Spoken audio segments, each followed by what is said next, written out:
What's up, everybody? Welcome. It is Thursday midday, and it's Haberman and MIDDLEKAUFF. I'm Guy. That's John. We're brought to you by our friends at Tito's Handmade Vodka. Oh, I got to tell us about Tito's, John. You know who I'm giving my Tito's to? Yes, I do. Go ahead. I lived in the city for a couple years, and it's an elite sports city. I think it gets a bad rap because they hit Santa with a snowball. They get angry and edgy, but when no one supports their teams when they're decent or good, like Philly, and I think it actually parallels a lot of Northern California, where the 49ers are king. When the 49ers are sweet, Montana, Walsh, Young, Seifert, Harbaugh, this iteration of Kyle, to me, they're the champs. It's the NFL, right? And the Eagles, same thing in Philly. Sneaky great for the West Coast. The Dodgers and Giants, when they're rolling, are a really big deal. The same thing with the Phillies. And that crowd in Philadelphia last night, I haven't been able to watch, was moving. Watched a lot of clips. That Grand Slam, that place. I was texting someone this a while back. Again, Tito's to Bryce Harper and the boys. Reese Hoskins, Jesuit, Sacramento, 916, torn ACL, but he's on the Phillies. That win for the Giants, 2010 NLCS. I'd only lived in Philly a couple of months at the time. I think is their greatest victory of the 3 World Series. That's when you look back, you're like, wait, Roy Halladay, all those guys in their prime, they had just won a championship. They, on paper, were better than the Giants. They had home field, and then Cody Ross is hitting bombs into the fucking ether, into Harrisburg, Pennsylvania. That is incredible. That place, though, rocks. That place rocks. Rocks. I mean, absolutely awesome. Could they win it all? They got close last year. Yeah, I mean, when what's his name, Stott steps up, and it's the thing that went viral because some guy recorded it in 5.1 Dolby without the announcers, and the guy steps up. What makes it awesome is the crowd singing his song. First pitch, bye-bye, place goes bananas. So yeah, I didn't actually not what I thought. I had this ready because I thought your Tito's was going to go to Tito himself. Tito's Handmade Vodka. MIDDLEKAUFF, I saw your tweet yesterday. Been a day. Tito's always there for you at the end, though. Moving day for Johnny. And look at that. I see box. I see trash bags. I see welcome to the neighborhood flowers. And I see 2 bottles of Tito's. And a cup filled to the top. You clean out. We had multiple fridges, right? We had an apartment where we were living. We also had an office. So I had 7 bottles of Tito's, half. So I did a lot of I brought them all and I poured them all into ultimately 3. So one's empty. And not because I drank it, but yeah, Tito's for me. Had a few too many. Didn't go to bed till late. Woke up this morning, classic move. I hadn't capped off the mouthwash quite perfectly, and it was all over the floor. So yeah, also shattered a piece of outdoor furniture glass. So we're off to a roaring start here. Tito's, baby. Tito's Handmade Vodka for all your celebrations and for the silver linings, even if you don't see them yet. Distilled and bottled in Austin, Texas, 40% alcohol by volume, namely 80 proof, crafted to be savored responsibly. Big weekend for Tito, right? University of Texas grad, guys like him, guys like McConaughey, 5-0. They beat Oklahoma, where they beat them last year. Biggest win in the history of the rivalry, 49-0. I mean, I think Texas is, I don't want to say a shoo-in. Sark's the coach. At any moment, something weird could happen. But it feels like they're headed toward the playoffs, doesn't it? I talked to somebody a couple weeks ago who spends 1 week a month embedded with Texas football, deep inside, in the office, going office to office. He said the place is fantastic. He said, the vibe is right. The people are right. He's a big Sark guy. I mean, Texas being back, part of it makes it great. It's not just that they were big, John. It's that they were such a joke. Everyone laughed at him for so long. And then they get Arch Manning, which really put it was okay, maybe Sark can okay, but then they don't even need Arch. The other guy, Quinn Ewers, who was the first guy they got, remember he bounced back from Ohio State. Is he really going to be first NIL guy? First NIL. Speaking of NIL, did you see what Utah did? No. Utah local car dealership, all 85 scholarship players get a Dodge Ram 1500 crew cab. It's a lot of trucks. A lot of trucks. Every truck is wrapped with like a sponsor. So some like video on demand company. So you get trucks, but they're driving billboards. Genius.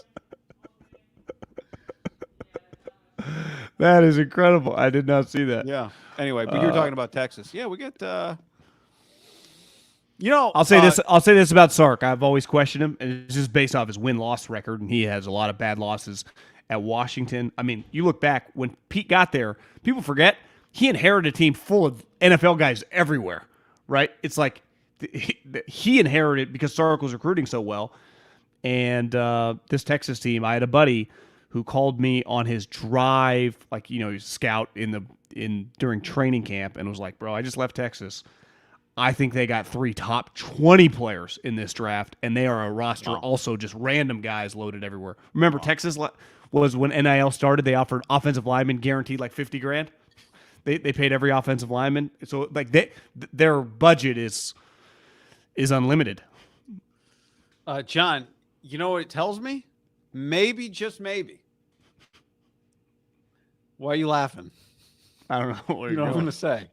You feel like this is a setup for a Raiders joke? Well, you're right. Maybe, just maybe, Al Davis was on the right USC assistant when he tried to hire Sark instead of Lane. This piece of news, the full approval of Tom Brady becoming a minority owner for the Raiders is now in doubt. The fine print here is the relevant part. The reason Tom Brady's approval for minority ownership stake in the Raiders has been delayed is concerns over Mark Davis selling between 5 and 10% of the team at a reduced rate of 70%.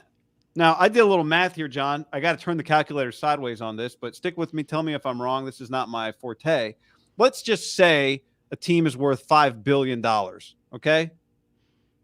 So if he's buying 5%, that would cost him, if you just paid 5% of $5 billion for 5% of the team, $250 million. Hefty chunk of change. But if it was a 70% discount, it's going to take me a minute, and someone later is going to probably tell me I'm wrong about this math. Times 0.7. Well, fuck, this calculator doesn't do that for me. I can do it. 250 million, 70% of 250 million. Well, actually, Yeah. 30%, right? 30% is what you want, right? Yeah. So 250 million times 0.3. Here we go. Starting the show with math today. 75 million. 75 million. That's heavily discounted, right? That sounds right. 75. Yep. And even Tom. Think about Brady. Correct. He's rich enough where he could probably swing, in some of his investments or whatever, 75 million cash, which even for him is a lot of money, right? He's not like he didn't start Amazon or whatever. He actually was underpaid most of his NFL career, $400 million, but that's pre-tax. So when you look up his career earnings, 350, he only took probably 150 of that home. Now, he made hundreds of millions off, but 75 million, that's post-tax cash. He could probably swing that. I would be hard-pressed to see him be able to just himself cut a $250 million check, right? And if you're the NFL, like, listen, no fucking way. Because the other owners, I don't think this has anything to do with Thomas Brady, right? This just has to do with the 100% standard of the league. Hey, guys, the reason we're bypassing everybody. No. You see how much everyone else is on? Do you know who would be Black pissed? Friday, NFL ownership. No, thank you. Do you know who would be really fucking mad? The recent guys that just cut checks. Right. The Waltons and Tepper. Like, hey, wait. The Waltons were like, we just paid 4.5 cash. Tepper's like, I just paid 2.5 in Carolina cash. Sold 800 million of Apple stock, and this guy's getting 5% for this. Fuck that. I had someone in the condo complex where I used to live in Walnut Creek. I might have set a record on my way out. Someone else put their condo on the market just a couple weeks ago, and one of the ladies that lives asked me how much I sold it for, and said she was trying to convince one of her friends who's putting it on the market for like $50,000 less. and she just wants to, like, part of it, she just needs the money, wants to get rid of it, doesn't want to hassle over, obviously interest rates are high, doesn't want to deal with it, knows that she can just flip it. And there are a couple people like, do not do that, right? Right. It's bad for me. That impacts me. Yeah.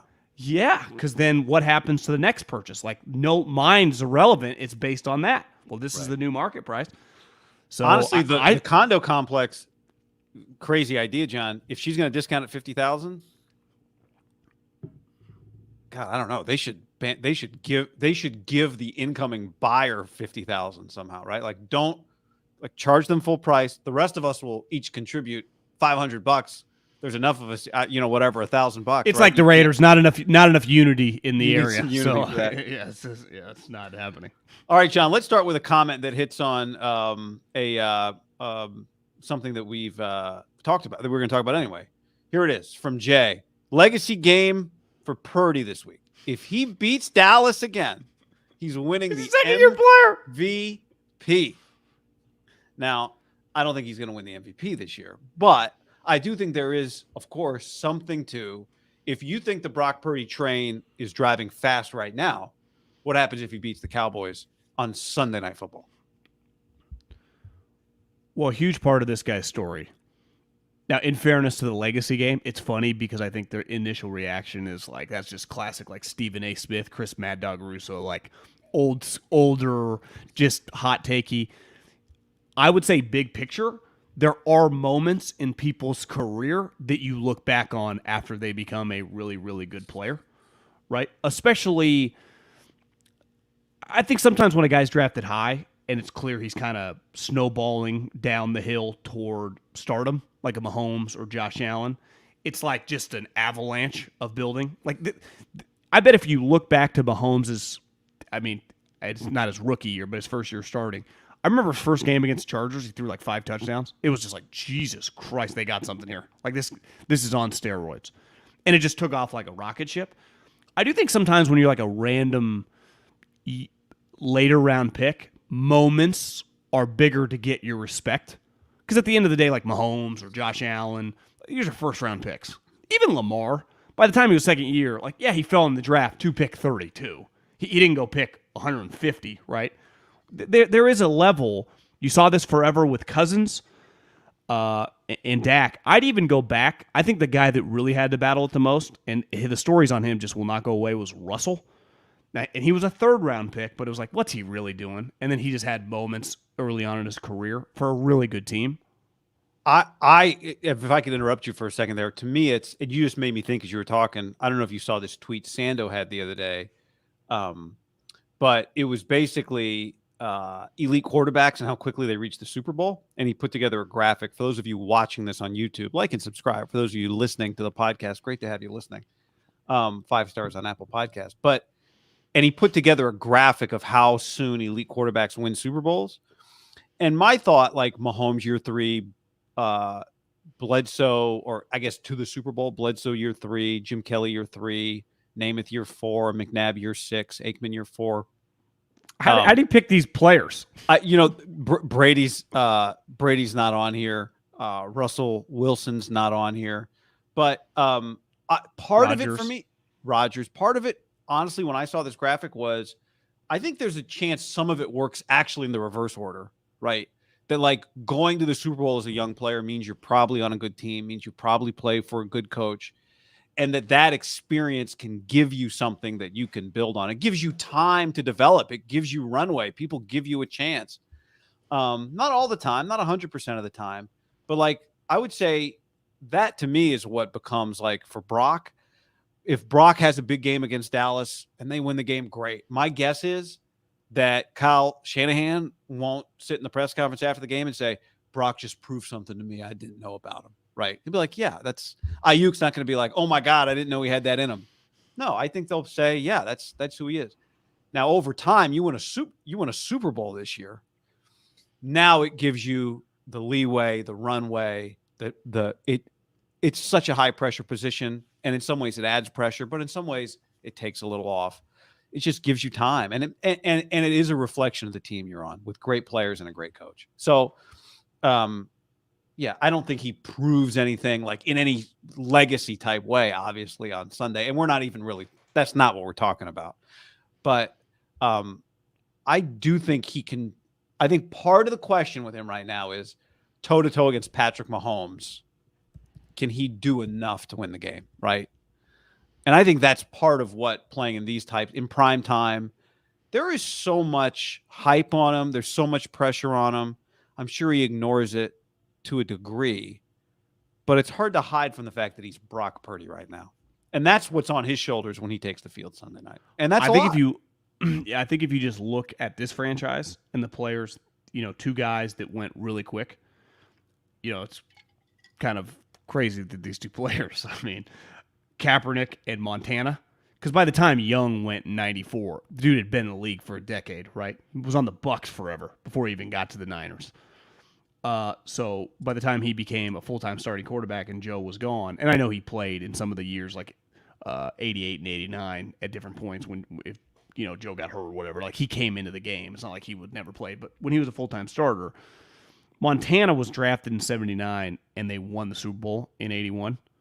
And by then, obviously, their team was good. But I would say one thing is a good example for him. Now, it's easy to look back. He goes on to just kind of own the 80s. But in 81, the most iconic moment for Joe Montana's career, I would say was not any moment in the 4 Super Bowls. And I think he had a drive against the Bengals, which is pretty high up there, the John Candy drive.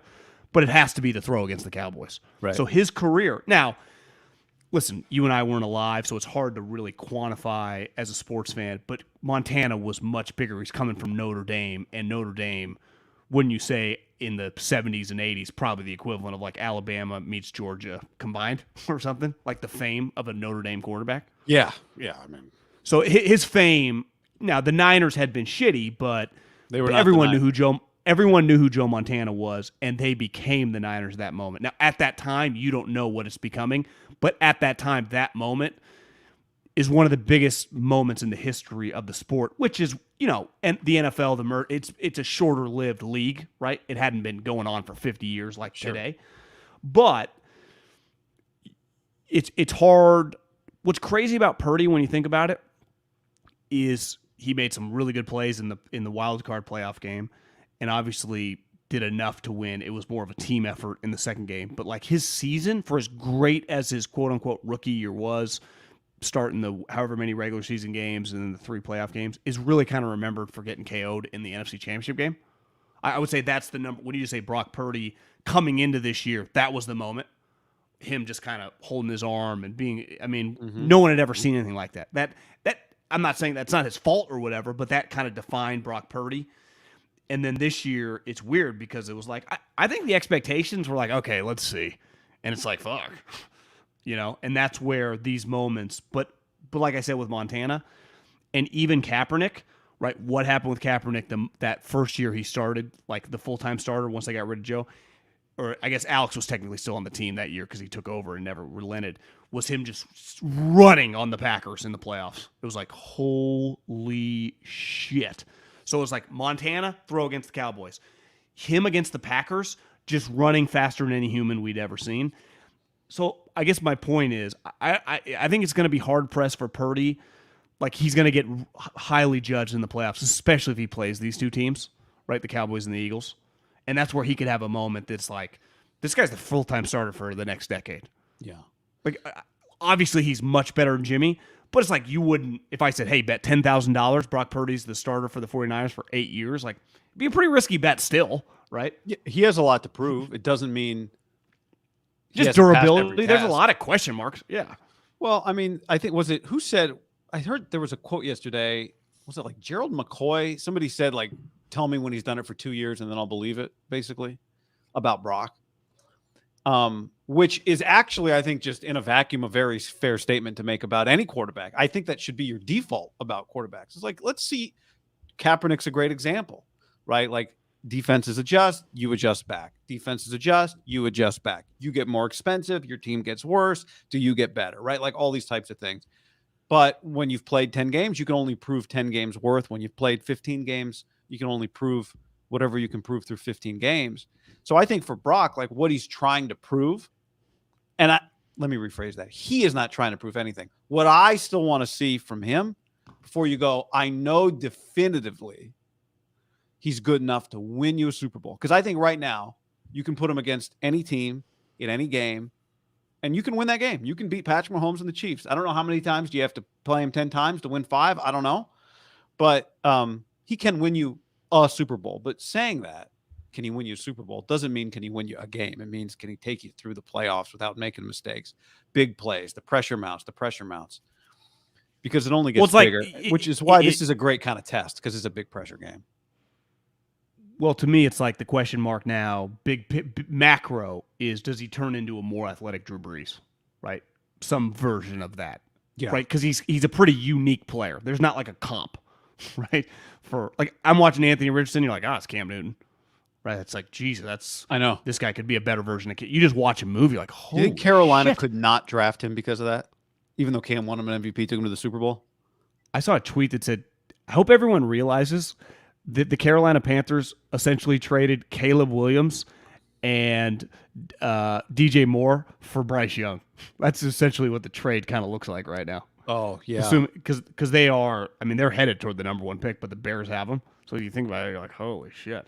Yeah. And this is why I think Purdy is a great example, and he's playing Dak, who's a great example. And Dak replaced Tony Romo, who's a great example. I'm all for forcing a quarterback, right? If you could, like, hey, Team X doesn't need the quarterback, I can trade up and get Caleb Williams. Like, I totally understand that. You would do that with Trevor Lawrence. But I would say the rest of the guys, and even Caleb, he is, as I was told by some people, like, he's 6'2". I've been told he's 6'006", which means basically 6 feet and a half, which on NFL standards is short. So that to me would be the knock on it. He's thick, physical characteristics, no question. He is shorter. He's on the shorter end. Now, Steve Young isn't that tall. Like, I'm not saying that he's not Bryce. I mean, Bryce is a midget for NFL. Bryce is skinny. 5'9", 185. Caleb, I'd guess 215. I mean, he looks thick. Yeah. But my point is, the 49ers are a good example. Forced a quarterback. It just blew up in their face. So many teams, the Bears trade up. And hell, sometimes when you force a quarterback, and I don't blame these teams for doing it, the Russell Wilson move, like, they regret that, right? The Broncos and Seattle. That is like, how many times do you think John and Pete go, can you believe how lucky we got making that trade? How much happier? And the Rodgers trade's a good example. A no-brainer trade. He's also tradable because would the Packers trade him if he was 31? Of course not. He's 39. You're like, fuck it. Rips his Achilles. Yeah. Old players get hurt sometimes. So is it really that crazy that he's hurt? Not really, right? Again, I'm not trying to play Monday morning quarterback, but my point is that sometimes you just draft a guy. The Raiders are a good example. They got a nine years worth of starts out of a guy they just drafted in the second round. Derek Carr didn't force anything. Took Khalil Mack high. Right? Jimmy Garoppolo went on to have a long career. Where'd Belichick draft him? Like 20 picks after Derek. You just taking it where it comes to me. Will Levis can't beat out Malik Willis, so you're not guaranteed just because you pick a guy in the second round. But my point is, Russell Wilson, Kirk Cousins, sometimes just let a guy fall to you. How many spots did the Chiefs move up to draft Mahomes? Well, they would have been in the 20s, so like... Yeah, so they went up, but they didn't go up to 1 to draft their quarterback. They went up to the, whatever he was, 12 or 13. Yeah. Yeah. Right? That's not letting it come to you, but it's also not... Now, they also weren't really desperate. They were desperate because they believed in the guy, not because they were failing as a team, right? They had Alex Smith. They could, if you said 5 more years of Alex, okay, that'd be okay. Wouldn't be great. But I would say, though, they're a great example. They all came to the conclusion, we think this guy is like can't miss. Yeah. I think their conviction on him with Andy, with Veach, with John Dorsey, the multiple years of scouting. I think Brett Veach, multiple live appearances. For example, the Niners, when they made their trade, blows them out of the water. It wasn't like, we like these two guys. We kind of got to convince our coach. It was like, we're fucking in love with this guy. We've been telling his agent for 6 months. Let's rig this thing. I mean, that's the type of love where it's like, I proposed to her after 3 months. I knew she was going to be my wife forever. And then 50 years later, they die holding hands. It was like, you just knew, love at first sight. The 49ers are a good example. They've lucked into their 2 starting quarterbacks. Belichick calls Kyle out of the blue. The 49ers did not initiate that with Jimmy Garoppolo. right? That's not breaking news. Belichick just randomly calls him in the morning. They didn't even think he was available, right? And then he said what? Like, you got 2 hours, call me back. And this one just, I don't want to say fell in their lap because they did like him. So you get credit for liking a guy and picking him, just like the Patriots 199 Tom Brady. But like there's elements of luck. Like, fuck, what if McDaniel would have taken him instead of Skylar Thompson, which I would imagine they had it probably, instead of being Purdy Skylar, it was Skylar Purdy, which might have come down to like, yeah, just stack it that way. You could argue they have all the best quarterbacks in 49ers history are all players that they kind of, when I say lucked into, in this case, it means like just lucky no one else drafted Joe Montana before pick 82. Steve Young was in an awful situation in Tampa, right? Like, that's not a normal way to get a quarterback, and they eventually acquire him. Jeff Garcia was in the CFL, and I had forgotten until I looked back the other day. I looked back earlier this week because Brock broke Jeff's record, and he's on pace. No, he's on pace to break Jeff's single-season passing record for the Niners. Jeff Garcia signs with the Niners. Steve Young gets his concussions.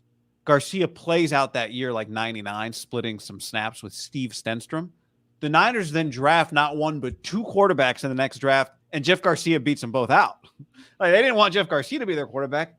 He's, at this point, what? The third best quarterback in franchise history? Kaepernick was a second rounder. Jimmy, you just illustrated. Garcia went to 4 Pro Bowls back when, like, if you were a Pro Bowl, you were one of the 3 best, quarterbacks in your conference, right? I looked one year, John, he was 63% completion, third best in the NFL.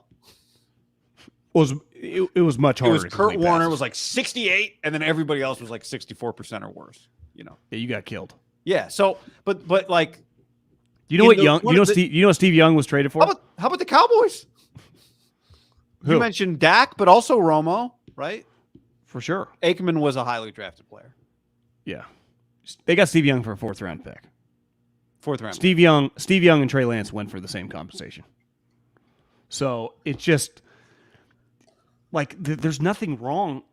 I would say any element in your life, there's got to be some luck involved. Now, once you get lucky, one thing I can't get over whenever I see Purdy conduct himself or kind of, he's just very serious.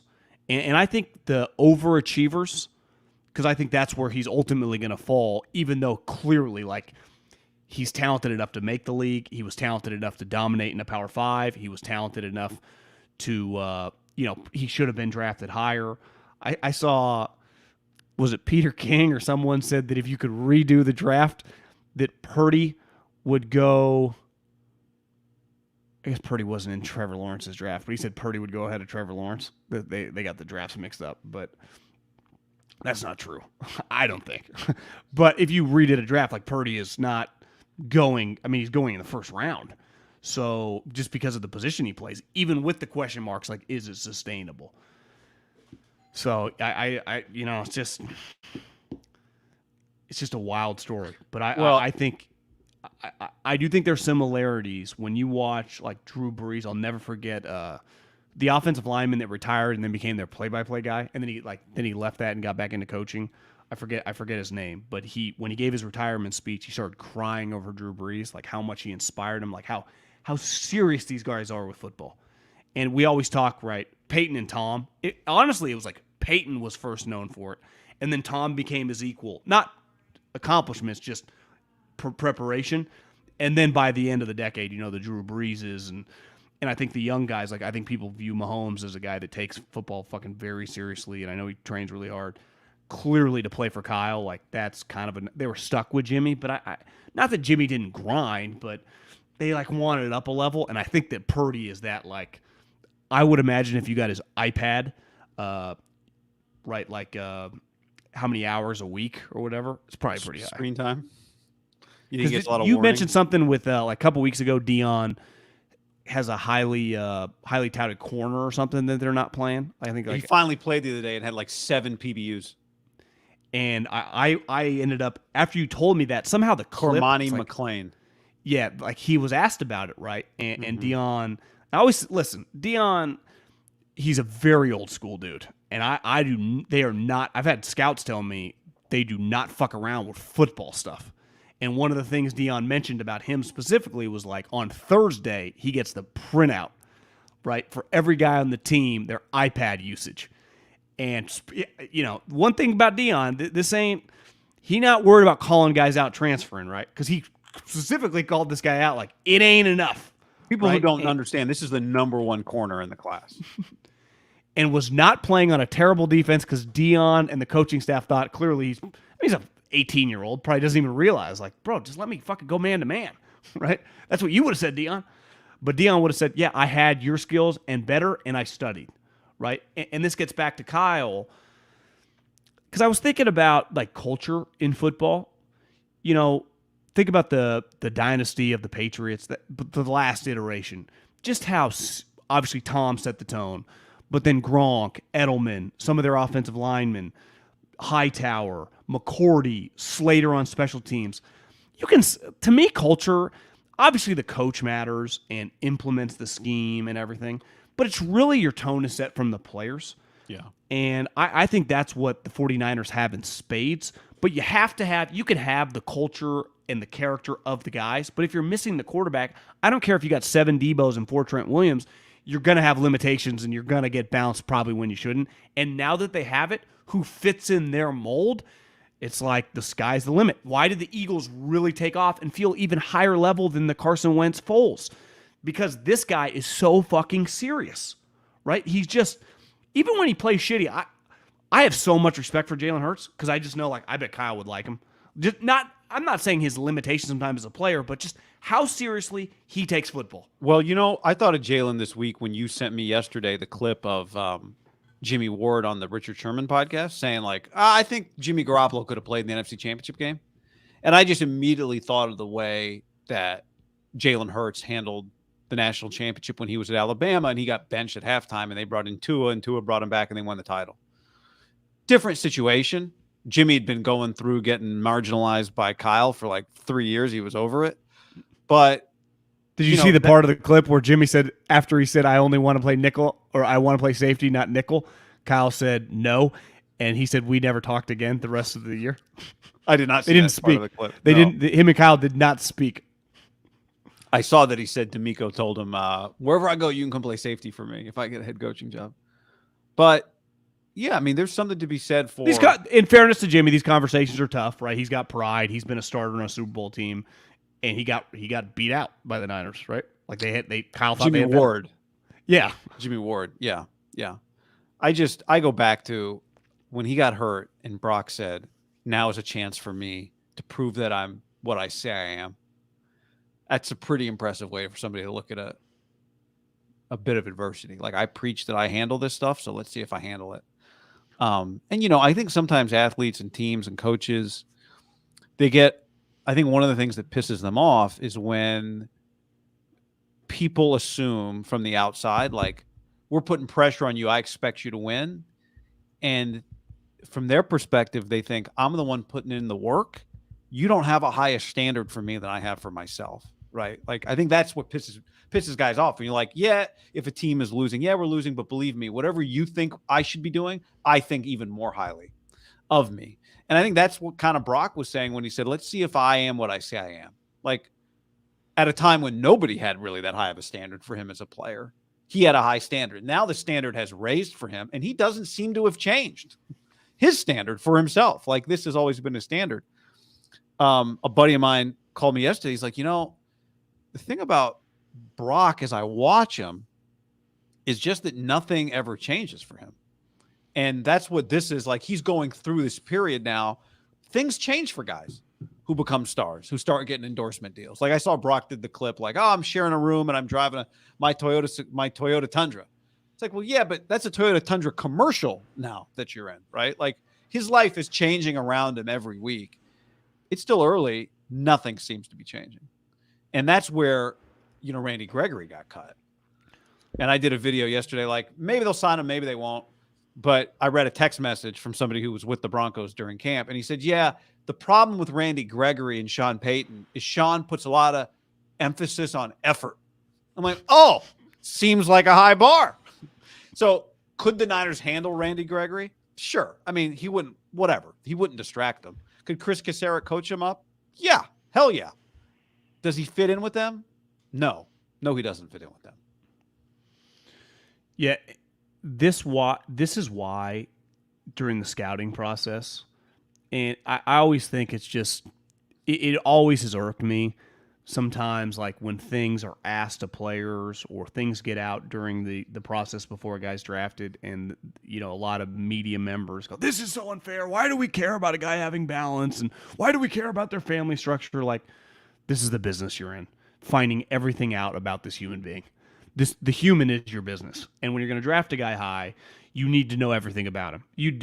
If the player instead, this was private equity and was an insurance company, you would dive into every element of that business, right? But there'd be no emotion. It's just an Excel spreadsheet.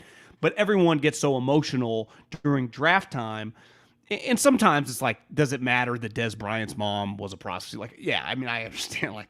But those are questions. Like, if you don't think in a meeting you're talking about, hey, we might draft this guy in the top 20, talking about his mom being a prostitute, like, it just about his background, who's coming with him. But to quarterbacks, your family structure is so important. And I think when you look at a lot of the quarterbacks in the NFL right now, right, like how you were raised equates to how you're going to handle this. I think Steph and Clay are good examples, right? They were raised rich kids. Their kids, they were NBA sons. But clearly they were raised pretty well, right? Like, take things very seriously, but also have this, like this great balance. Mahomes, dad was in the big leagues, kind of just handles it pretty smoothly. Now, most people, like Tom Brady's dad was just, an upper middle class dude in San Francisco. Peyton Manning's dad was an NFL and college football legend, so it was different. But clearly, both of them were just kind of built to handle it, and you see it right away. Jalen Hurts, his dad's a high school football coach. Kellen Moore never made it, but why he'll probably be a successful coach. Dad's a coach. Like, they're just wired. Like, the wiring of you is set from your youth. And then by the time you get to college, you have that mold and then get influenced by whoever you're playing for or whatever. But to me, Purdy is a good example. Jared Goff, that, like, clearly they were raised well. Now, part of it is like the genetics you have and your disposition and stuff. But, like, you kind of get that molded over time, and it either works or it doesn't. And some guys, I have a lot of respect for all these, like Josh Allen, Lamar Jackson. Can you imagine being like 27, 28, making $45, $50 million a year? And clearly, like, you just watch Josh Allen and Lamar Jackson, they look like they're making fucking $1 million, right? I mean, how hard they're playing, how good they look. It's just like, listen, pro athletes have always made a lot of money. You start getting $40, $50 million a year. Like, Jamie Dimon, CEO of Chase, doesn't, I mean, this is, to keep your focus, like, that's really impressive. I don't care who you are. Maybe it's the nature of football. You're getting yelled at. It's intense. That's the other thing, right? If you don't prepare, you'll get embarrassed. This isn't, it's not like James Harden could just show up, score 30, whatever. It's a baseball, fucking joke. You can sleepwalk through a season. And if Josh Allen they were playing someone good, right? This week, they're playing the Jags. He didn't watch an ounce of film, didn't try at practice. Like, he could just throw like 3 picks and get clowned, right? Yeah. He would. It would happen eventually. Yeah. He could maybe especially get away with it for a week, but yeah, maybe. Yeah. Maybe. You can't avoid it that much. It's why all these guys, like, after the fact, say, I wish I would have treated it like this. Now, Brock Purdy didn't have a choice, right? As the last pick, to get in this position, he had to impress at every moment he was in the building, every moment he was at practice. But then what's great about that, when you're a quote-unquote overachiever or whatever, Tom was obviously the best version of this, you never lose that. That's what made Peyton so unique, right? Number one elite prospect who had that work ethic, desire, drive. It's like, holy shit, right? I think the knock would be on Favre. It's like, God, if he would have had that, he might have won like 6 MVPs. Right? So that's what Kyle's like had wet dreams forever about, finding that type player. It's who he loves. That's why I think Matt Ryan is a good example of the most accomplished quarterback he ever had, because he was the most talented and he won the MVP. And now you look at this, I think the sky's the limit because this guy checks every box. Really, the only knock is shorter. Well, not every box, right? No, but I'm saying like every box of off the field stuff. Yeah. He's missing some tangible stuff. But we've seen, that's why I think Drew Brees is his comp. Weaker arm, but Purdy can move. Brees couldn't. But wouldn't you say that Brees and Purdy have a lot of similar, just clearly the intangible stuff and how much the teammates respect them from every walk of life? Whether you're from the SEC like Debo, whether you're a kid, whoever you are, everyone gravitates toward him. They're similar. I'm not the biggest Dak guy, but Dak does have that as well, right? Yeah. No, I mean they're similar, right? Like Brees played at freaking Purdue. Now he got drafted in the 2nd round, not the 7th, Iowa State. But Drew was not immediately handed an NFL job, right? He was behind a guy, then actually was playing well, got replaced by a guy, got sent off to another team, had an injury. One team didn't want him because of the shoulder. He goes to New Orleans. Like, it wasn't an easy road for him. I think Flutie started early on when he was in San Diego. Oh, like Flutie was. Yeah, you're right. I don't think he played a lot year. I can look at the stats. I don't think he played a lot year 1. Well, Kyle was asked about is he a product of your system, and he called it ridiculous. He's like, go watch the tape. So it's on tape. You can't do all the stuff. He's been out there too long. It's on tape. So when you say football, and we're going to talk about this till it's going to be a conversation that's not going to leave Purdy until he wins a Super Bowl, and even then, people will be like, "Well, he's just a product. The team was great." This ultimately, Drew Brees is a great example. I think they built the system around him. Sean Payton, offensive coach the entire time. He was a play caller the whole time. Was he a product? Who cares? Football is the one sport where it doesn't matter, right? You are a product. Obviously, Mahomes has benefited from being around Andy. Yeah, you could argue every quarterback is a system quarterback to a point because they all play in a system. But why do the best coaches try to find good better? Why did Andy want Patrick Mahomes instead of Alex Smith? Because so he could bail him out. Yeah, there's a limitation. And I think when you watch, we've talked about this for a while, no matter where you are in the Brock spectrum, I think when you watch him, it's been clear for a while, especially this year, that he does more than just the stuff that Kyle tells him to do. If you go back and look at the deep ball, the all-22, the deep ball to Ayuk last week. Look at where Ayuk is when Brock releases the ball. I mean, I think NFL quarterback is one of those weird guy. It's one of those weird positions. It's one of those weird things where everybody acknowledges, man, it's one of the hardest things to do in the world.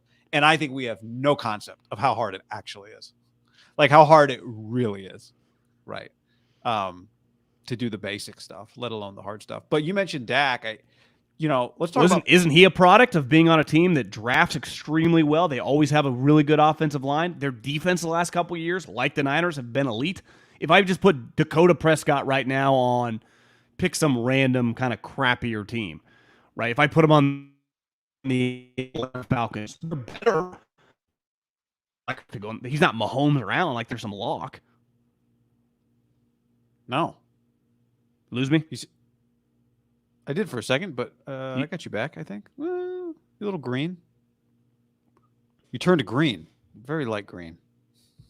You've been hydrating today, right? You got me? You back? I can see you. I saw my little internet thing come up. Oh, okay. But you were just saying if you put Dak on the Falcons. I mean, look, these games are always at a big level, quarterback versus quarterback. And, I'm not the biggest Dak guy either, but I was just looking at Mike Sando's Dak tier. He was 11th in this year's tier. He's at the top of tier 2 all the time. I'm looking at the 22 class. Hold on. 2023 Mike Sando. Do you remember where Dak was? Feels like he would have been lower than 11. Well, yeah, he threw a lot of picks last year, but I this is a good example, I think, this game. If I told you right now the final score is 17-15, right? Something like that. Yeah. 21-17. More than likely, what quarterback doesn't fumble the ball or throw an interception will be the difference in the game.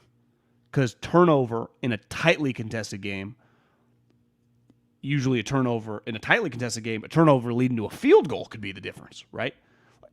I was listening to Edelman with Russillo, and they were talking about Zach Wilson last week. and everyone was kind of blowing him. And, Edelman's pretty old school the way he looks at football, obviously being raised by Belichick. And he's like, part of being a good player or having a good game is doing it over all 60 minutes, right? Zach obviously had a great stretch of 2.5 quarters, but awful fumble at the end, right? Bounces off his leg. Like, that cannot happen. Turned out to be the game. They never got the ball back. And the first several series of the game, he was horrendous. So it's like, yeah, he had a good stretch in the game, but you're playing the fucking Kansas City Chiefs. You can't play well for 68% of it. You probably got to be closer to 90%. You can have a bad series. You can go 3 and out. But like this week, Dak, they lost last year to the Niners because the fucking guy threw the ball twice to the 49ers. Happened the previous year. If you tell me right now Dak does not throw a pick and does not fumble the ball, be like, yeah, Cowboys could easily win this game. Right. And if you tell me Purdy does not turn the ball over, I go, the 49ers win. Because I would assume Dak's going to turn the ball over. Well, what if I tell you neither turns it over? I think the 49ers win. Yeah. That would be my perspective. It's like Niners have to turn it over. Not have to, but I think the most likely scenario in a Dallas win is the Niners have a heartbreaking turnover. Dak 9th in the Sando list, by the way. So here's Brock going toe-to-toe, quote-unquote, with what the NFL believes is a top 10 quarterback right now. I do think the score matters in this game. And I think one key for the 49ers to beat the Cowboys, and they did this 2 years ago when they drove right down the field and they got a lead. Hit them fucking in the mouth. The Cowboys have been tested one time this year, and they just couldn't pull it off. Now, that game, their effort and their focus clearly was down. They're going to be dialed in this. But the Niners have proven twice, okay, let's get in the ring and fucking let's have a UFC fight. We're tougher than you. And if the Cowboys can get a little lead, they're the best version of what I think the Jets are trying to become. And like what the Peyton Manning's teams were on defense, they just pin their ears back and they rush and you just get overwhelmed. And their corners start sitting, their pass rush, and then you'd have to keep Kittle in to block Parsons, right? Because I ain't putting Parsons, like, why waste him over Trent? I'm overloading the other side. But they can only do that in passing situations if they're up 14-3, right? If the Niners are up 10-3, what's Kyle going to do? He's going to fucking slam the ball down their throat. I was told when Robert Saleh interviewed for the Jets job, he basically just reiterated, obviously he brought LaFleur. He's like, our philosophy will be pretty simple. This is the Shanahan philosophy. Now, it doesn't work out this way on a weekly basis, but we want to run the ball 35 times and pass the ball 25 times. And honestly, give or take 10 of those throws are going to be difficult for the quarterback, right? 3rd and longs, red zone spots.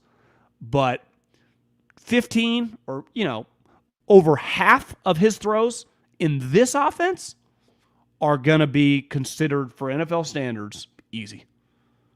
Now, we got to build up the defense and build the team, but that is the philosophical belief of the 49ers Shanahan crew. McVay's kind of gone rogue or whatever, and McVay didn't work for Kyle, right? He worked for Mike. His quarterback changed also.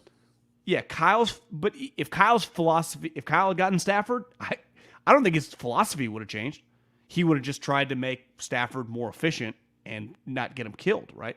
McVay, deep down, honestly has more parallels with Andy. Like, he likes to throw the ball, which is his prerogative. Like, he thinks like he thinks. He's a former wide receiver. Kyle's a former wide receiver. Clearly, Kyle likes the wide receivers blocking. McVay wants them catching balls. I would say he feels like a Gruden tree, almost.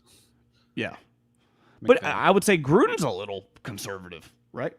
Yeah, more the Gruden's... the Gruden vibe more so than the Gruden. Yeah, agreed. So the philosophy coming into this game, I would guarantee what they've been hammering home. We're going to fucking slam the ball down their throat. Christian, you're used to it because we give you the ball every other play. And I would guess Debo's going to play some running back in this game too. They're going to use those two guys to fucking hit them, which is, it's like, Jesus, this is October 8th. It's a long season, man. But how many touches do you think those two guys get? McCaffrey's got 24 carries. I would guess 40. I would guess if you factor in wide receiver screens as well. I mean, is this a 10, 12 touch game for Debo? Yeah. So 40 might be high, but that probably 30, 35. I mean, because those guys punish. You're talking carries and catches for Christian, right? Let's just even go carries, because I bet Debo's got 5 in him. Because Debo's going to be the backup running back, I think. Yeah, so probably 23, 24 carries between the 25 carries between the two of them. If you tell me they got a lead, I could think it'd be 30. Yeah. Yeah, there won't be no 10-point lead carries to Jordan Mason. Do you agree Debo's the backup running back probably in this game? Yeah. Yep. No Jordan, not a lot of Jordan Mason or if Elijah Mitchell plays. You know, the one thing that a lot of people have talked about this week is that Dallas has been bad scoring touchdowns in the red zone. I think they're fourth worst in the league. I got it right here. In red zone touchdown percentage, they're 33% of their red zone trips are touchdowns. The Niners are near the top of the league, 67% of their red zone trips are touchdowns. I think they went 1-5 against Arizona, so that could not have helped them out. Yeah, they were bad. Now they were different that game, right? They were down they were down 3-star offensive linemen. They got 2 of them back. But it does make me wonder, is this the first pressure Jake Moody game? Now, I don't think it's a field. I think the Niners, if they don't turn it over, are a 7 or they cover the spread. It's a 7 to 9 to 10-point win. But one thing I've been wondering is the Niners have been really good scoring touchdowns in the red zone. They've been better since Brock took over. Maybe they'll just keep that up. But we haven't had that yet, and we've kind of forgotten about it. And I do wonder if that comes back on Sunday night. Pressure Jake Moody kick. Not to get off on a tangent, but didn't you draft this guy to just aim it at the fucking goalpost and hit it out of the end zone? In what world is Hightower 2.0, Brian Schneider trying to kick to the corner? Just kick the ball straight. I need a special what teams are they expert doing to explain. Kyle said on the one this week he had a bad angle. It was an angled kick, but that he also had a bad angle, which I don't quite understand. I need someone to explain to me how he had a bad angle. Wasn't part of the Moody package that he could just boom it through the end zone? What angle do you need? Like when Bryson DeChambeau's hitting it 375 yards, do you know what he does? Hits it wherever he wants to hit it. Trees, whatever. Isn't part of having Moody just bang it through the end zone? We're not playing in frigid wind here. It'd be like if Bryson DeChambeau had a different coach for every club. There'd be some guy who is in charge of his 4-iron who's like, I'll tell you, Bryson, the 4-irons the play here. Special teams guys just spend a lot of time cooking up schemes, cooking up crazy ideas. Yeah. It's like, why don't you hit this shot? I don't know. Just hit your normal shot. Well, just hit your normal kick. As someone who didn't grow up with golf and you did, like when we would play, I know I've asked you this question many times. You'd be like, oh, I'm going to play this left to right or this right to left. And it always confused me. Like, why don't people just hit it straight? No, I want to cut it. Now, of course, I understand it now. But for a long time, it really confused me. Why don't you just hit the ball? Oh, he's playing his baby fade. Well, how about just hit it straight? In this case, there really is, the worst case scenario if you hit it straight, which is they get the ball at they just start without a return. Sometimes maybe you're trying to get a return out of them, I guess is what they're messing with. Would they try that in the Super Bowl? Are they going to try that Sunday night? Are they going to try that Sunday night? I think one of Kyle's kids has a burner account and was like firing into my mentions during the last game. It's like, guys, if this is your son, I'm not talking shit. I love your dad. I think he's a stud. What was tweeted the comment? Something like how it was after like the 7th potential pick 6 by McCorkle. I was like, God, Kyle got so lucky, avoided disaster or something. One of those like, shut the fuck up. It was like, oh my God. Then I looked at the fall. He got no fall. I was like, this is a burner account. But regardless, and I don't blame him. If I was his son, I'd probably be, and I don't even know, maybe cousin, who knows? Could be Kyle himself, but because I do have think 3 deep burner down, accounts. Deep down, do you? No, but have you ever done burner? No, I really want to have one though, badly. That I don't even know what I was going to say, but I know what I was going to say. I would say Kyle's biggest flaw at this point. It's just how I just don't think he knows, cares, gives a shit about special teams. So this guy knows that he's like, yeah, I'll cook something up. Now, if it fails, maybe gets yelled at by Kyle over the headset. But during the week, if you told me that because Kyle always says, we go over with the defensive coordinator, maybe he goes over the special teams, but that to me feels like the special teams coach in his office while he's like texting his son, what's for dinner, Like when Wilkes walks in, I bet he's got some notes for him. He's like, hey, I saw this. No chance Kyle's like, hey, I noticed the The left up back on the punt, like no chance. Doesn't give a shit. So my point is, if you're not going to give a shit, don't blame him. It's really boring. I wouldn't either. Andy Reid doesn't really care. Has arguably one of the best special teams, Dave Tobe, for like 20 plus years. Cameron Worrell, you remember, used to bang the table like he should be a head coach because he was the Bears guys all those years with Devin Hester. He's elite. So Andy just leaves him alone, figures it out. But trust him. I don't think Kyle's special teams coordinators really just invoke huge trust. Like, yeah, this guy's elite at his job. Like, this guy's the next John Harbaugh, going to be a head coach, special teams coordinator. That's not I don't know, how John. I saw this from PFF. It says the Niner quietly having a strong year this year. This is Jeff Deeney from Pro Football Focus. Mitch Wishnowsky, second in PFF's grading, 8 of 11 punts inside the 20. The punt coverage unit has returned just 16 return yards in 4 games. But that's a good example. That has nothing, let me repeat, nothing to do with the coordinator. That's just Mitch is an elite Aussie punter. He would do that if Haberman was coaching him. Do you agree with that statement? Like that stat, you know what? And like how talented he is, has nothing to do. I don't know. I mean, I do think coverage. They were bad at coverage. It feels like they've gotten better at coverage as a team, doesn't it? But is it like the thing with Mitch? He is elite at pinning you. That is a skill that, and maybe he emphasizes it more in practice or whatever. But like, you can either do it or you can't. Yeah, but it does feel like we've kind of gone back and forth over the years. Like, is Mitch really good or just good enough? And it seems like this year he does not have like Ray Guy, Shane Leckler leg, right? I don't view him as a guy who just has the biggest leg in the league, but he is elite because he's Australian, correct? He's an international player. Yeah, Mitch is Australian. Because I remember he got a penalty at Utah one time for a spike, and after the game, the coach was like, Kyle Whittingham was like, well, he grew up playing rugby. He doesn't know. He didn't know you weren't allowed to do that. I think the Aussie guys are elite at the over-end corner kick. That's just their talent. If they don't have, obviously they have a big leg too. Like Victor Hovland made the PGA Tour, couldn't chip, got a chipping coach, and became an awesome chipper. Like that's like, yeah, that guy taught him how to chip. I don't view, this Mitch Wishnowsky didn't know the over-end. No, he's been doing it since he was like 4 and the shores of Australia. I feel like Utah always has international special teamers. Yeah, I don't even know if they look at America for punters. Punt. They feel like St. Mary's of football for kickers. Something. There's like a group that like sends kickers. It's called like Kick Australia. Or there's some group that like gets these guys and packages them and then drops them off when they're the ripe old age of like 27 in the United States to become college. What wasn't the big thing is like, how does St. Mary's get all these dudes from down under? It's like, well, all their games get broadcast once they got one guy. Is that like if you just went on a Saturday in Australia, is it Utah games everywhere? They also have like, that's a good question. Yeah, that's a good question. Here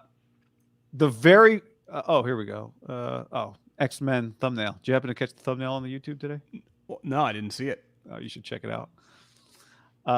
Somebody said, this is Meech said, please don't talk about Trey giving secrets to the Cowboys about the Niners. It's been beat to death this week. Did you see Kyle's answer? No, he was asked about it. Kyle asked, what can Trey help the Cowboys? I think it might have been Grant that asked the question. Trey Lance realistically reveal to the Cowboys about your offense? I mean, as much as most coaches can. I mean, you can see the plays on tape. You can explain what we look at and stuff like that, which usually you can when you can stack up a lot of tape over years, and we've been here for a while and previous. So hopefully he's talking to them all the time and making them focus totally on that instead of the simple stuff of watching the tape. Kyle, not worried. Grant, in other words, watch the tape. You're wrong.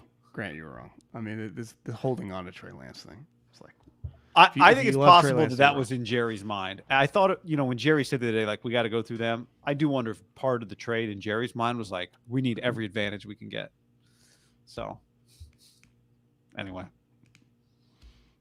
I mean, it's pretty, and I get it. I mean, I think Jerry looked at it like we talked about, like a stock trade. They trade a 4th-round pick for a guy that gets a lather before everyone's out on the field on game days. That's whose contract is also running out, right? After this year, newsflash, the Cowboys are not picking up his 5th-year option. right? If he never plays a snap for him. So that's now. There's two ways to look at it. Ultimately, a 4th-round pick. If the Cowboys go, we're going to pick 26 in every round. Who cares? Which I have somewhat agreement, but it's somewhat of a throwaway pick if you're just going to have him be your backup for a couple years and he just leaves. Now, I think the 49ers will say you always got to have contingency plans. Why we got 3 quarterbacks. Yeah. All right, John. That story has a story ever been as just polarizing, viral, and just anger / unknown / everyone kind of has an opinion to just ending like that one? Poof. Just over. Adios. Like within a week, they beat the Steelers, and no one's even talking about it. I still don't understand all those people, and there were a lot on the interweb that were talking shit about it not being a quarterback competition, and Purdy should not just be handed the starter, and Purdy's not that good. What do they say to their wife, their girlfriend, their friends for the last month? What are they saying? Do they just, God, this fucking guy's awesome. Love him. Got to take an L on that one. You win some, you lose some. I don't think you even bring it up. I think you just I don't love think Purdy. I don't think they're bringing it up at all. It's like it never happened. Well, or you do the like, yeah, he's playing well now, but I just generally, I still think it's wrong to not have competitions. I just want to. They got lucky this time that it didn't burn them. Maybe that's what you say. Yeah. They got away with this one. I don't know. Or even some of that, like, and listen, I like Lowell Cone, but I saw like, it's time for Kyle to answer to this. Or, there was some of that floating around on the interweb. Yeah, where's the accountability? Where's the accountability? I don't know, his 4th extension of him fucking resurrecting one of the biggest franchises in all of sports, kicking the shit out of everybody. I want these people to apologize or just disappear. Because that conversation, I honestly think, in all of our years talking sports, is the dumbest conversation. The dumbest we've ever had about a player. Like, it was Kaepernick, could he play or not? It was holding on to what he had done. There was like football substance behind it. This guy had never played. And when he did, it was not pretty. And people were like, this guy, who gives a fuck? When every player is kind of treated like a widget in the league. I love people telling me that his inability to make layups consistently in practice was no different than some of the mistakes that Brock Purdy was making in practice. I think what some of those people are saying is just wait and see. Trey's going to prove you wrong. I think there's some of those people out there. I think they exist. But as I like to say, 8 billion people on the earth, everybody exists. They definitely exist. I do think his career is going to get extended because of the 3rd quarterback thing. If it was 15 years ago, I would say it'd be hard to stay in the league because you're not going to get a chance to play. You're not guaranteed to win backup jobs. Yeah, it could just snowball on you. But the 3rd quarterback, good guy. Yeah, I think it's easy to stay around. That's a big deal. But good guy. I don't want to spend too much time, but it is. He's going to be on the sideline, which I would imagine Sunday Night Football is going to show him. Yeah. He might never. I mean, there's a chance we look in like 5 years he's never started a game. He's never going to play. Maybe there's always a situation like shitty teams, but there's no guarantee that he's like starting NFL games ever, even on the bottom feeders. Because look at the bottom. Chase Daniel played they draft quarterbacks. 13 years in the NFL. Do you know how many games he started in the NFL? Chase Daniel. Probably under 10. 5. Undrafted free agent, though. Yeah, but what does that matter now? He's on a different team. So where he was drafted, once you get traded, where you got drafted, it's irrelevant. I think he gets to hold that for a couple years and like a GM or a personnel director, like I had a high grade on him. But that he's 18 months away from that kind of rendering. I do think when you're drafted that high, fair or not, and this is the Jeff Schwartz thing, like it's kind of bullshit, the opportunities I get, he gets more opportunities. If he was a 5th-round pick, he would not, right? You get more opportunities from your own team, and you get more opportunities as a free agent. Where you are correct, though, is like if he never plays for the Cowboys in 2 years, right? his contract ends and he just hits the open market and he just gets the minimum or whatever to go play somewhere. His equity with it, like they're not incentivized. The Cowboys they're the last team that's going to have some incentive. They're clearly probably putting some effort in, right? Jerry's telling Scott Tolzien, like, hey, Scott, you want to be the next Kellen Moore here? Work that kid out. Tell me what you think. How often do Jerry and Steven go, like, how's Trey looking? Yeah, because they want to know. They want to know after they fire McCarthy, is the next coach going to like him? Over under times, Jerry or Steven has asked Scott Tolzien, how's he looking? Once during a the week. Could argue maybe more. Right? And in fairness to them, I would say that I would ask the same thing. Yeah. Because they're going, we just got a guy that this team, who's beating our ass, traded all these picks for nothing. That's what Jerry's thinking. We got him for nothing. I think Jerry thinks they're getting some intel this week. Here's what I would say. He is able to just give some well thought out, this is what exactly they look for on this, that, Kyle's right. A coach can decipher it, especially Dan Quinn, who, because part of it would be for the defensive coordinator, right? If you're the quarterback, tell them what they more look for. valuable to the defensive coordinator. Well, Dan Quinn's Right. like, yeah, I've been playing. Dan Kyle already forever, knows. right? He works for me. Yeah, like Dan already. Now, if it was like, all right, trick play for the Cowboys, if they put that in 6 weeks ago, I'll give 7, you 8 one weeks thing ago. that I bet no one's really talked about. Trey wasn't running with the ones that long in his 49er career. Could give some scouting reports and help out with some of the tendencies on the defenders. like what? I don't. I'm just saying. Fred like, he could just Warner add- wants to pick 6. No, I'm just saying. Ambry, Strengths and go, weaknesses. go. Hey, Dan, go at 20. Yeah, Watch the blind side pass rush. I didn't say it's gonna add like a different scouting reports that they already had. Like, yeah, guys, we've played them several times. Any other takes for the weekend? Who do you think, Yeah, give me something. if they were both on the free agent market, would be more valued, Kyle or McVay? Kyle. Can't believe I said it. I didn't even think. I just spit it out. I think if I were an owner, one of my concerns would be, is Sean going to retire on me after 2 years? If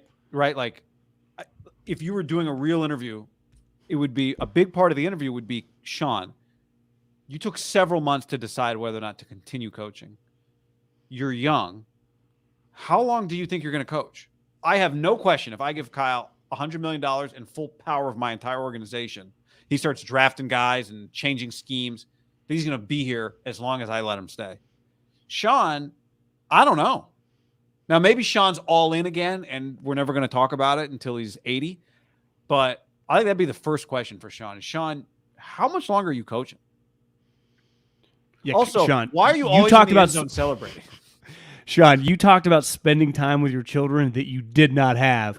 Kyle has told everyone that's ever lived football is his life and only thing that, beside his family, he loves nothing more. He's got no hobbies. Dad, create a burner and start tweeting at MIDDLEKAUFF. Who would you take? So, What yeah. do you think? What would your answer be? I do think that tough. I have a lot of respect from a for Sean. coaching standpoint that you could justify that they're equals, right? And I'm not even talking like wins, losses, Super Bowl, whatever. Just in terms of like on a weekly basis that they're elite. I do think if I'm an owner, that Sean, people, the more and more like Apple and Netflix get into this, they're going to have a lot of money, and you're clearly going to be a top candidate every time, and you've admitted as such. Kyle would never. I mean, Kyle's a football addict. To me, Kyle is a skinnier version of like Andy, Pete, Bill. Listen, I think Sean is a football addict too, but I think that he's clearly seen some other stuff. He like kicks it with Jay Glazer. Like Kyle ain't kicking it with anybody like that. He just goes with his family and football, family football. That's kind of Andy Bell. Like those guys have no life. Sean does kind of have a life. Like let's enjoying life, and I don't blame him. I actually, Sean probably in a weird way be a cooler hang than Kyle, unless Kyle really knew you. But I do think that factors in because you're right. Part of it is when I get Andy Reid, here's the keys. fucking take me to the top. If we burn out, I feel good about this, right? Pete, Sean, in like 3 years, could like Sean be, listen, he calls Thursday night. They've hired Tirico to go with them, and he hosts The Bachelor. He makes $37 million a year doing that. Like if I told you that, if I said, hey, is that inconceivable? No chance that's inconceivable, right? Over under 6 minutes of The Golden Bachelor you've watched. 0. I didn't think the talent. I think I could have been a better gathered the talent for them because it's there. So you've seen some of it. Well, I've seen the promos. Okay, I gave it more than 6 minutes, but less than 15. Good. It was, quite a scene. No, I had to bail. It was too uncomfortable. Now, obviously people have sex on the regular Bachelor and Bachelorettes. What's the age? Do they give the ages of the people? He's 72, and a lot of the women are in that range. He looks really good. A lot of the women. I thought he was like 56. I know. 72. Yeah. Okay, in the 50s range. I think I think the youngest. I don't know for sure. I don't have the stats. I didn't watch it all. But what I saw, it felt like the youngest person. Maybe there was a 58, but the rest, early 60s. Oh, when I was thinking late 50s, even early 60s, I was thinking like sex on the first night with like 3 people. Like it's just what's anyone waiting for, right? Once you get to that age, we have no you're time doing left. that. I got you. Yeah, there's just no because even with like the 28-year-old. Even if she's willing on like the third hangout, she's playing it cool the first night, playing a little hard to get, setting it up. The Golden Bachelor is like, let it rip. Silver Fox it's just onside kicks and Hail Marys. Just trying to win the game at all costs. Before we were moving, I couldn't sleep and we were up late packing shit, and I turned on the TV at like midnight a couple nights ago, and The Replacements was on. And it was like Keanu Reeves throwing touchdowns. Gene Hackman's the coach. And Madden and Summerall are calling the game. And Madden's doing this thing, like circling players. It was kind of funny. And I was thinking, like, Sean McVay, it's kind of crazy he hasn't, but he's a lock to be in some movies. There hasn't been a football movie in a while. To me, the next football movie, like, I just feel like he's in L.A., Hollywood. Like, it's... Now, part of it, movies the writer strike don't get as made like they used to. It was much easier for those. There was just always those movies when we were young, just constant, So if you were the famous John Madden and the Dan Patricks, I mean, these guys have been in a million movies because they just don't happen anymore. Yeah, but if it does happen, Sandler movie, he needs to get McVay needs to just be like Boys with Will Ferrell and just get in the movie not as Sean McVay, right? Like every college movie is like, oh, here's Coach, and then it's like Coach. There's Saban, right? Yeah, but he's a pro coach. Yeah, you know what? What's that show on HBO is not on the air anymore? He would have definitely been in that. The Ballers, yeah. Oh, Ballers, Entourage. I was thinking Entourage, but Ballers too. He would have been in both those shows for Yeah. sure. Yeah, you just kind of miss some of these. I was thinking, it was Happy Gilmore when they go to Vern. It just those And movies Bob happen Barker. more often. They don't happen as much anymore. Yeah, Less inventory, guy. Less inventory. he should be. I mean, he gets the Prime deal. He'll be on a Made for Prime Jack Ryan episode or something. Do you think that Mahomes, like when a quarterback, who did I hear talking about this? Oh, it was Mac Brown talking about Drake May. He's like, the thing I love about him, obviously he's financially, things are coming his way constantly. And sometimes I'll just look out on the field and he'll be doing like some photo shoot, right, for whoever to get some NIL. And he's like, he's never alone. He's like, the other day I looked out and he's got 10 offensive linemen out there with him, doing the classic like Brady. Mahomes now, it's like Andy's going Sharpie on people's faces. Give me them nuggies. Like Andy's fucking piggybacking this. He's making a little side Excited again with the tater tots. Andy's been in it. Yeah. My question though is, did they reach out? Do you think Mahomes get Andy some love? Because Andy ain't begging. No, I think they clearly reached someone out. reached out. I think people realize this Andy guy's funny. Like people enjoy him on the internet. Like he resonates with people. He's easy to like. Let's get him in a commercial. The "Give me some nuggies" is a good line. So good. Oh, so funny. And the other one where he threw the Sharpie was also a good one. That was Deion good. Sanders has a lot of commercials. One of them, I think maybe it's the almond commercial he's got, but there's two guys like come diving in. It's 2 walk-on football players he put in the commercial. He didn't put Shador in it. He put 2 walk-ons in the commercial. That's a pretty sweet move by a coach, right? Like, give me Charlie Offerdahl, who the last time he scored, I think, was in the spring game. Last time he touched the ball was in the spring game, right? Give me that guy and put him in the commercial. Kind of genius. You don't even know, like they're not in uniform. They're just in the commercial. Who's the white safety who starts for him? Trevor Woods. I saw a sit-down interview. John asked, who's the white safety? And I knew exactly who he was talking about. Well, because he's one of the rare holdovers from the team, right? Yeah, he is. And I saw this like sit-down interview popped up on YouTube, and Deion's like, I said I was bringing the Louis, all these guys could leave. I didn't realize I was inheriting Louis. I think, if you just follow Deion on social, it just feels like he's just talking about like Shador, Shiloh, and Travis. But I think, I bet if you follow the program closely, he's really good at talking about other guys. I do think there's a psychological, like, kind of Steve Kerr element of, like, doing shit like that and talking. Because if you just loosely follow him, it's like, God, he's just jerking off Travis Hunter constantly. I don't think it's quite like that. No, it's not. Big game for them, Sneaky, by the way, this week. Well, it's a must-win if they're going to be a bowl game, right? They got to win this game. And, like, then everything kind of levels out. Because first half last week, it was like, oh, these guys, it's over for Colorado. They lose the game by a score. You beat ASU, it's like, okay, you're in the middle. You're not at the bottom. You're in the middle of the league, and you're kind of in the middle of college football. And you're in pretty good shape. So they'd be the biggest 6-6/7-5 bowl draw in the history of bowl draws. I know. It would Fiesta be like, can we take him? Can we trade you Fresno State? How about Colorado? Would Fiesta trade Colorado for Fresno State? I don't know. I got a buddy at the Fiesta Bowl who said he's got me tickets if the dogs are there. So let's go. Yeah, you're in. But the dog. I mean, it's January 1. Do the Raiders play that day? Mark. Oh, 31st. Do you know the clip I saw of him getting screamed at? I saw another clip of like him like kind of yelling back at the guy. Oh, really? Kind of going, did you see the Evan Neal talking shit about all the fans, calling them burger flippers? So I didn't see his clip. I saw Get Up talking about it for way too long this morning. But I didn't actually see the clip. I just saw them talking about it. I didn't see the clip either. I just saw the headline, and he said, I think when they were getting booed mercifully the other night, right, just getting destroyed. And Daniel Jones got sacked 10 times, so I don't know his exact number. He had to be, give up a couple, maybe a lot.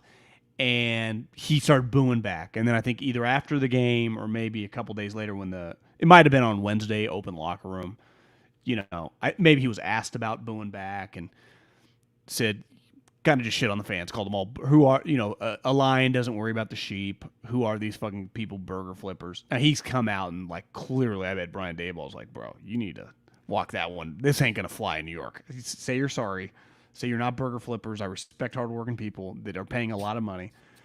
But I was just, something I love the reaction is so over the top. Always. You have to appreciate just a good, like, yeah, I'd probably want that one back. You realize, like, I shouldn't have said that. But in the heat of the moment, you're just fucking pissed.